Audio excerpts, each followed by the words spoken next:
Hello, and welcome to week 11. How exciting! We only have a little over a month left in our class. And this week, the topic is the beginnings of life and childhood. So I thought we should talk about the terminology that is used when discussing these aspects of life. So the beginning of life, when Mr. Sperm fertilizes Miss Oocyte, remember that's an egg, okay? That ultimate connection, it creates a zygote, okay? It gets to be a zygote for an entire week, and then it enters the embryonic period or becomes an embryo and is an embryo for 2 weeks, starting on the second week after fertilization up through week 8. So that's 2 months.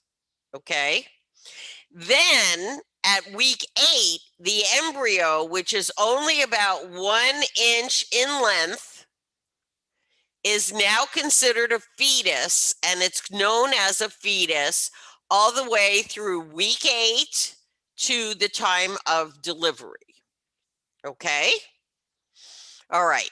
Now, we measure this time from fertilization, from the time the zygote is created until the baby is born at delivery.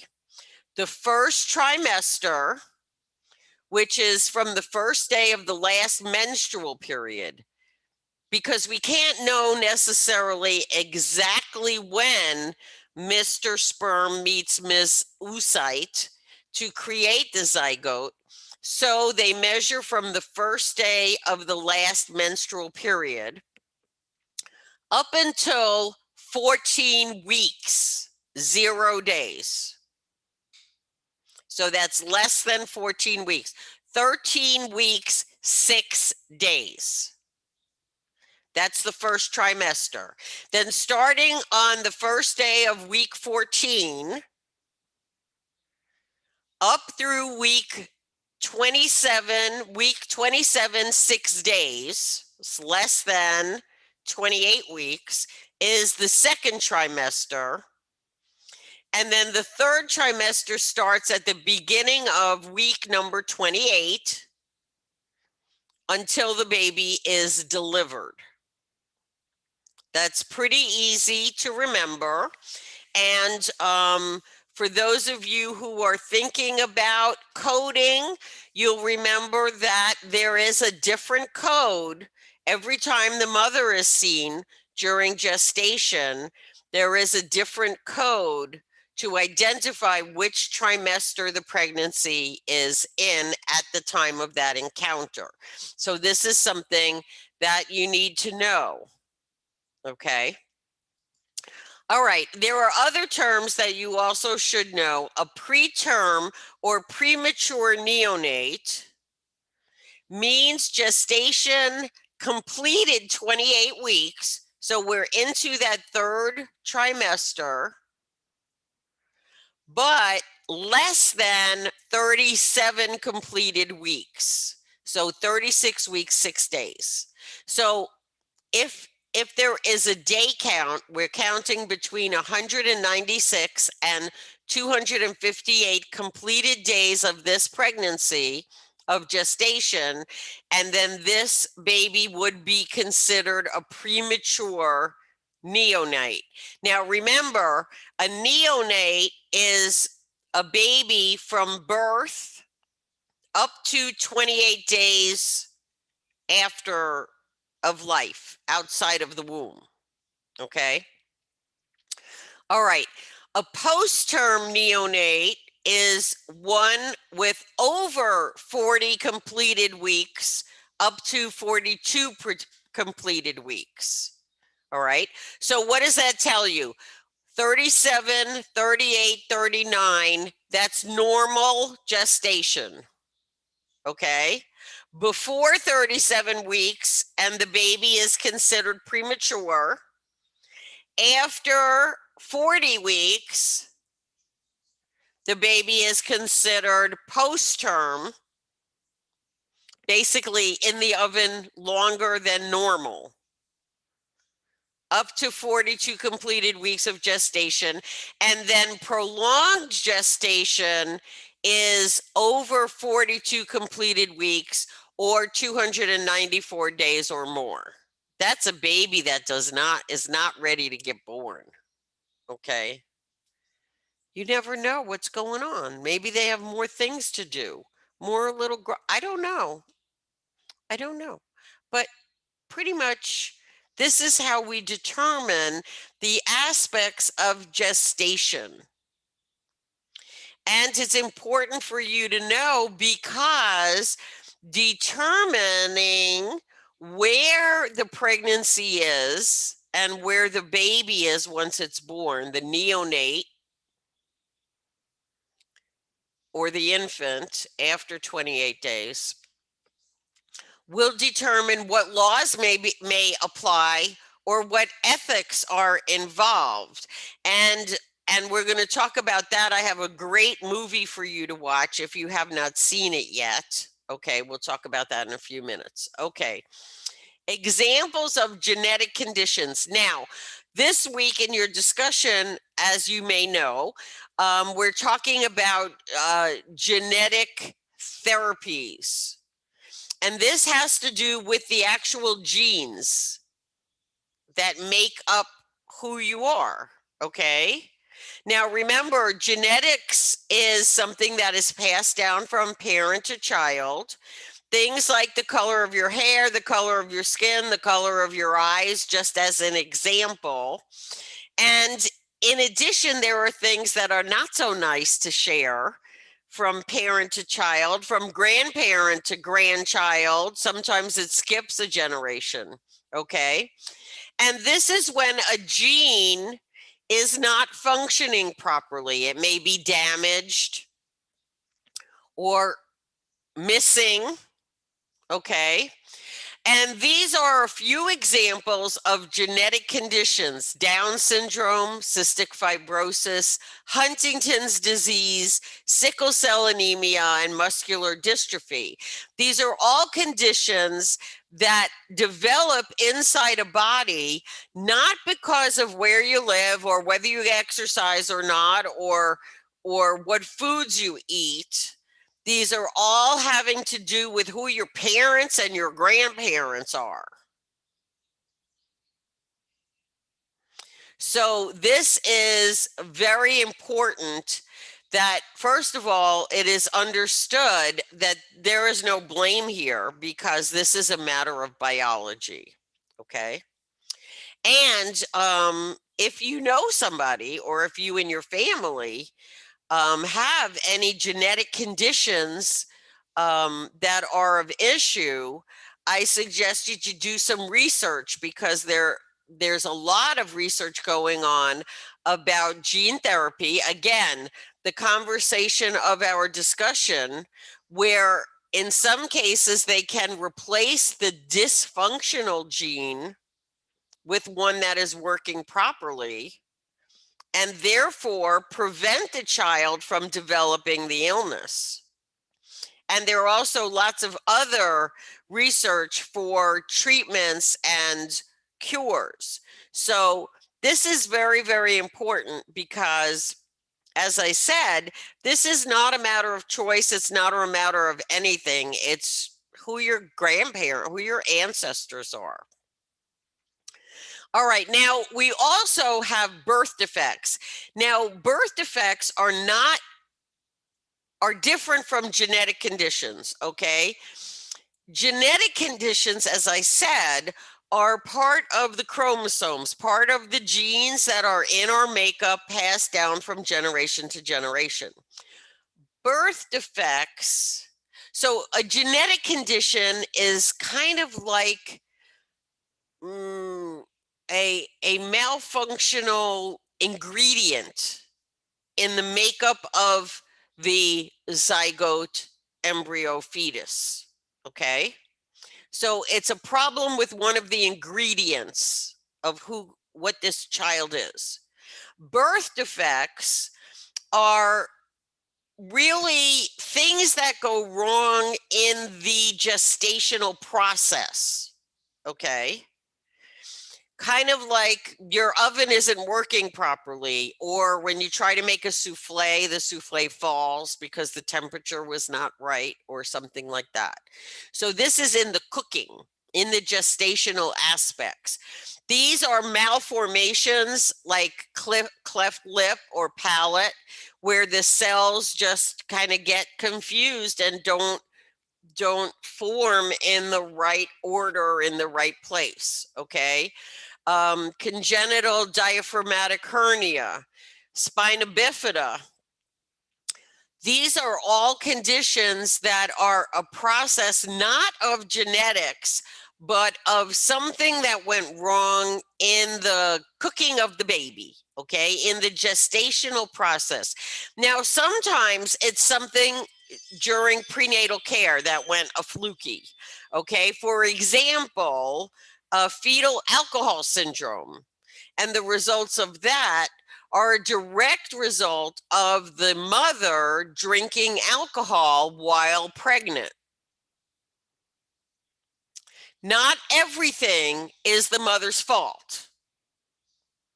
Not everything can be prevented. Sometimes just something mishappens during the manufacturing process. All right.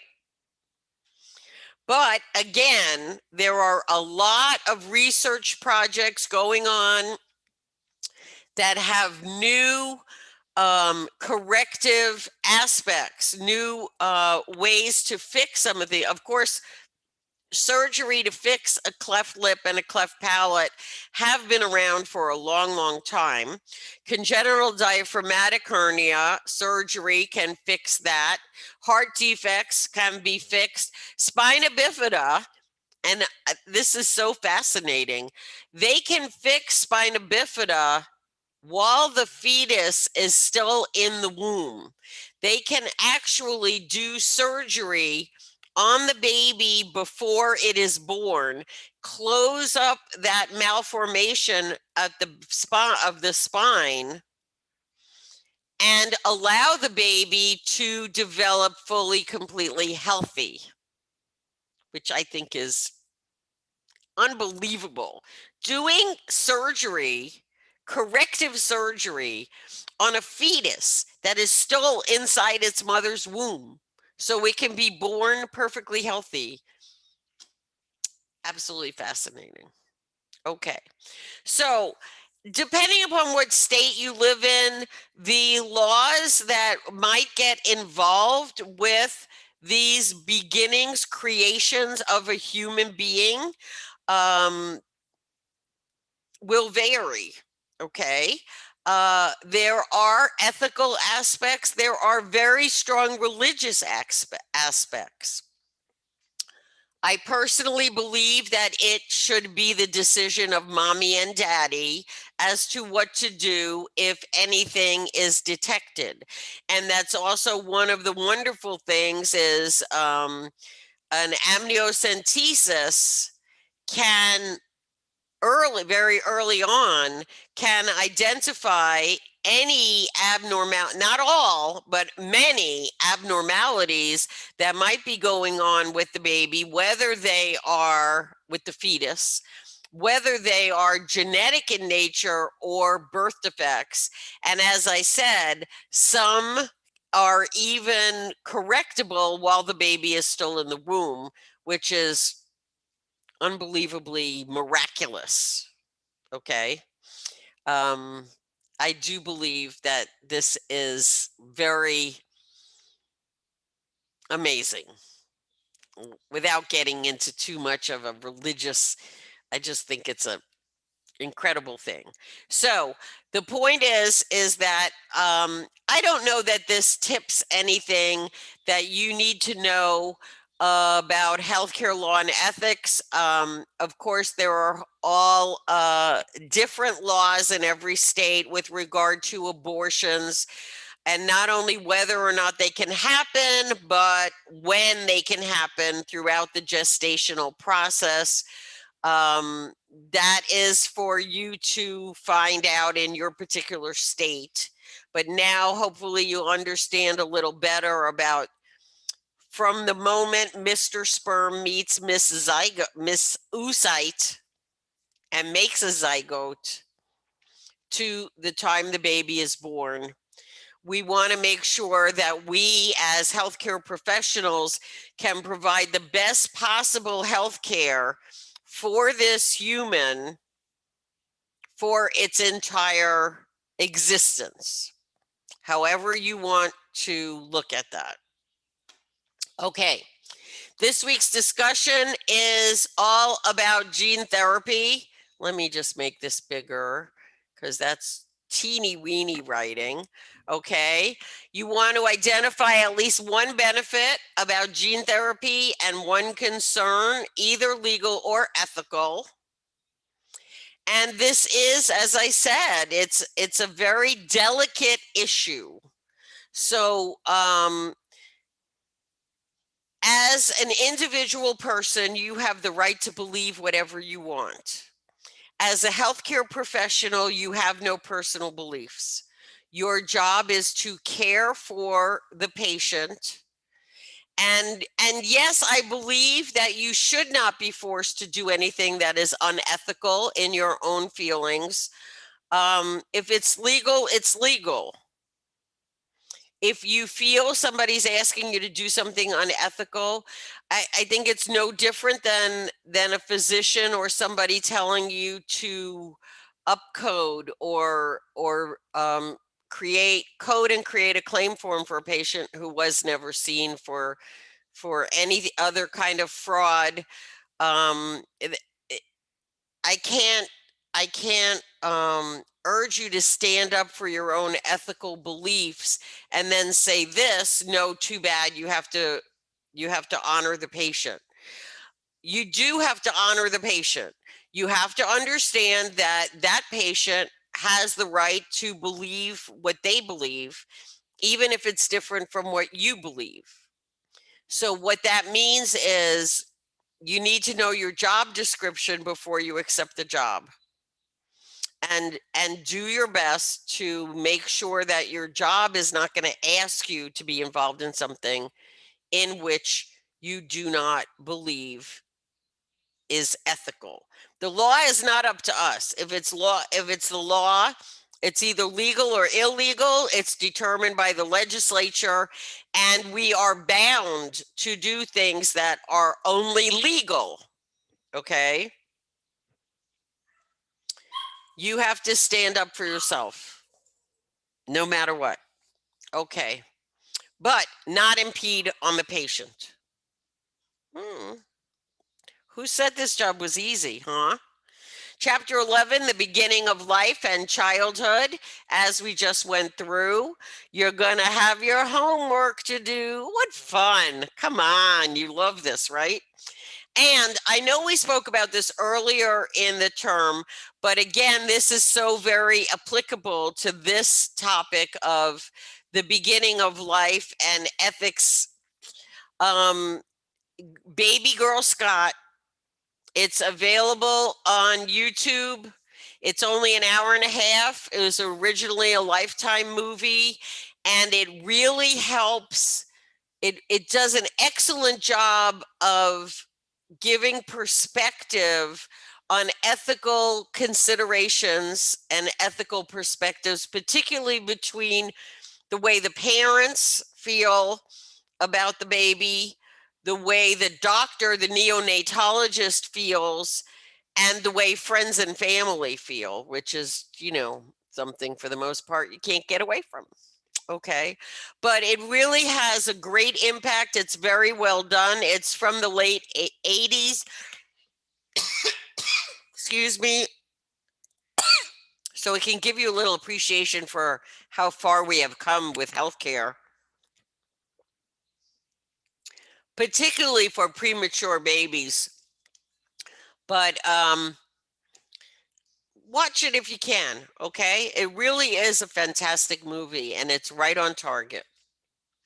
All right, You know how to find me because I love to help you. I love it when you ask questions. I love it when you want more information so you can better understand, because this is important for you to know. So email me and I will do everything in my power to help you understand and therefore succeed in your future. Okay? Have a great evening. Stay well, stay healthy, and I'll see you in the discussion forum.